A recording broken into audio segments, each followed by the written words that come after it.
नमस्कार, दैनिक shift time में आप सभी का बहुत बहुत स्वागत है। खबर जो है आपके साथ साझा करें इलेक्शन के हवाले से है। यानी कुछ ही दिन रह गए फर्स्ट फेज़ की पोलिंग को, यानी जिस दिन जनता वोटिंग करेगी। वहीं पर अगर बात करें तो भारतीय जनता पार्टी जो कि कमल खिलाने की बात कर रही थी कि घाटी में भी इस बार खुलकर कमल खिलेगा। आखिर क्यों नहीं कमल खिलने के पहले ही कमल को क्यों नहीं वहाँ पर लाया गया, यानी क्यों नहीं अपने प्रत्याशी उतारेगी, पूरी खबर आपके साथ साझा करना चाहेंगे। बताना चाहेंगे अमित शाह देश के गृह मंत्री ने कि एक बड़ा दांव खेला, यानी वैली की 28 सीटों पर नहीं उतारे कैंडिडेट। आखिर बीजेपी ने किसे दिया वॉक ओवर, पूरी खबर आपके साथ साझा करेंगे। जनता अपनी राय जरूर कमेंट बॉक्स में रखिएगा। भाजपा चुनाव में ऐसे खेल कर दिया है जिसे कांग्रेस, पीडीपी और नेशनल कॉन्फ्रेंस की नींदें ही उड़ गई हैं। भारतीय जनता पार्टी ने कश्मीर घाटी की 28 सीटें निर्दलीय और छोटे दलों को अपनी तरफ से वॉकओवर दे दिया है, मगर इस वॉकओवर में भी भाजपा की रणनीति नजर आ रही है। वह ऐसे निर्दलियों पर नजर गड़ाए बैठी जिनका कश्मीर में जीतने की संभावना प्रबल है। जम्मू कश्मीर विधानसभा चुनाव के लिए गुरुवार यानी कि बताना चाहेंगे आपको कल, यानी कि नामांकन का दौर खत्म हो गया है। नए केंद्र शासित प्रदेश में कि कांग्रेस और नेशनल कॉन्फ्रेंस का गठबंधन है, जबकि भाजपा पहली बार बिना किसी सहयोगी दल के चुनावी मैदान में उतरी है। जम्मू कश्मीर में भारतीय जनता पार्टी सिर्फ 62 सीटों पर ही यानी कि चुनाव लड़ रही है। पार्टी ने जम्मू की सभी 43 सीटों पर कैंडिडेट उतारे हैं, जबकि 47 सीटों वाली कश्मीर घाटी में सिर्फ 19 सीटों पर ही चुनाव लड़ने का फैसला किया है। बुधवार शाम को अगर बात करें तो आधिकारिक विज्ञापन में पार्टी ने कहा कि वह अभी कश्मीर के लिए किसी अन्य उम्मीदवार के नाम की घोषणा नहीं करेगी। माना जा रहा है कि वह बीजेपी ने रणनीति के तहत जम्मू और कश्मीर में अलग अलग दांव खेले हैं। सवाल उठ रहे हैं कि कश्मीर वैली की 28 सीटों को भाजपा ने क्यों छोड़ दिया। पार्टी सूत्रों ने बताते हुए कहा कि यह गृह मंत्री अमित शाह और भाजपा नेता राम माधव की यानी कि चुनावी रणनीति है। वहीं पर कश्मीर घाटी में 28 सीटें छोड़ने से नाराज हैं पुराने समर्थक पार्टी के इस फैसले के ऐसे पुराने कार्यकर्ता नाराज है जो कठिन परिस्थितियों में भी भाजपा के साथ खड़े रहे। चुनाव नहीं लड़ने से ऐसे नेता दूसरी पार्टियों की शरण में जा सकते हैं। लोकसभा चुनाव में भी बीजेपी ने घाटी की 3 सीटों पर कैंडिडेट नहीं उतारे थे, मगर केंद्रीय गृह मंत्री अमित शाह ने इस फैसले पर खेद जताया। उन्होंने विधानसभा चुनाव के दौरान 90 की 90 सीटों पर लड़ने का वादा किया था। इसके बाद से यानी कि उम्मीद की जा रही है कि भले ही बीजेपी को कश्मीर में जीत नहीं मिलती है, मगर कार्यकर्ताओं का मनोबल बढ़ाना और देश को संदेश देने के लिए उम्मीदवार उतार सकती है। मगर पार्टी ने अपना इरादा ही बदल दिया। भाजपा दक्षिण कश्मीर की 16 विधानसभा सीटों से 8, मध्य कश्मीर की 15 सीटों से 6 और उत्तर कश्मीर की 16 सीटों में से 5 उम्मीदवारों को मैदान में उतारा है।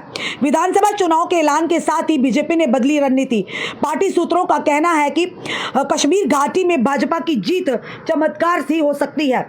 पार्टी के पास ऐसे उम्मीदवार भी नहीं है जो नेशनल कॉन्फ्रेंस, पीडीपी और हुर्रियत समर्थक निर्दलियों में अपनी जमानत बचा सके।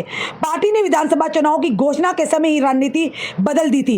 भाजपा की पूरी तरह जम्मू की 43 विधानसभा सीटों पर यानी फोकस कर रही है। अगर चुनाव के बाद 35 से अधिक सीटें मिलती हैं तो कश्मीर से जीतने वाले निर्दलियों की मदद से वह सरकार बना सकते हैं।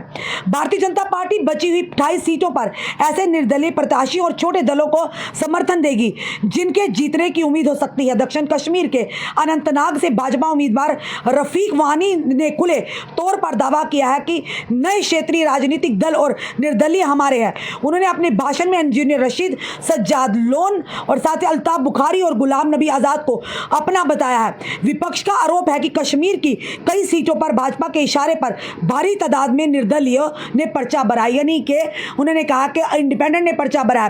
निर्दलीय और रशीद इंजीनियर करेंगे पीडीपी एनसी के नाक में दम। बता दें कि केंद्र शासित प्रदेश बनने के बाद जम्मू कश्मीर में परिसीमन हुआ, वहां पर कुल 114 सीटें हैं और मगर चुनाव 90 सीटों पर हो रहे हैं। 24 सीटें पाकिस्तान प्रशासित यानी कि कश्मीर से लिए रिजर्व रखी गई हैं। इस हिसाब से जम्मू कश्मीर में बहुमत का आंकड़ा 45 है।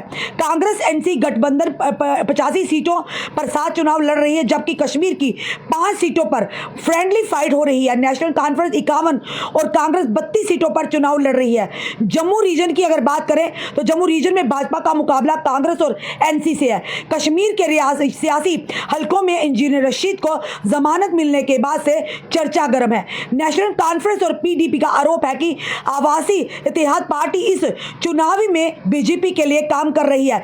जानकार भी मानते हैं कि रशीद ने जिस मुद्दे को उठा रहे हैं उसका नुकसान पीडीपी एनसी को हो सकता है। ये फिलहाल आप देख रहे हैं कि किस तरह से भाजपा ने अपनी रणनीति बदली है और 28 सीटों पर नहीं उतारे हैं अपने यानी कैंडिडेट इसका। और साथ ही साथ उन्होंने ये भी कहा कि जो निर्दलीय है भाजपा पूरी तरह से उनको समर्थन करेगी। जहां पर भाजपा कहती थी कि कश्मीर में सिर्फ कमल ही कमल खिलेगा, पर वहीं पर भाजपा ने अपनी रणनीति बदल दी है।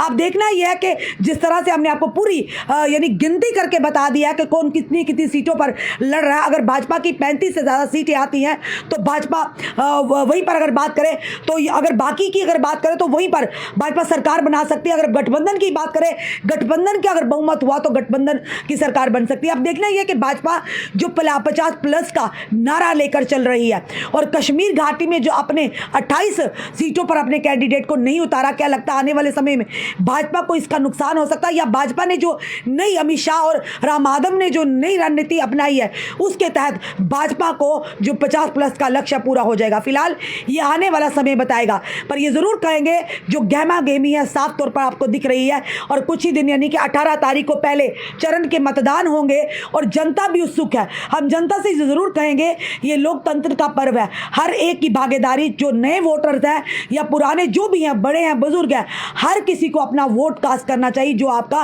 राइट, आपका अधिकार है। तो इस अधिकार से खुद को वंचित ना रखिए। जो भी आपको लगता है, जिसमें भी यानी कि जो भी आपको अच्छा लगता है, जो भी आपके मन को भाता है, जो भी जिसे आपको वोट देना, वो आपकी अपनी व्यक्तिगत राय होगी, आपकी पर्सनल मर्जी होगी, आप पर किसी का दबाव नहीं होगा, ना ही होना भी चाहिए, क्योंकि ये आपका अधिकार है, ये आपका फंडामेंटल राइट है और वोट करना आपका अधिकार हो। इस अधिकार को आप अपने मुताबिक ही इस्तेमाल कर सकते हैं, ना कि किसी के बहकावे में आकर, ना ही किसी के प्रेशर में आकर। चलिए अब देखना है, कुछ ही दिन रह गए, शुरुआत होने वाली है और जनता भी पूरी तरह से उत्सुक है।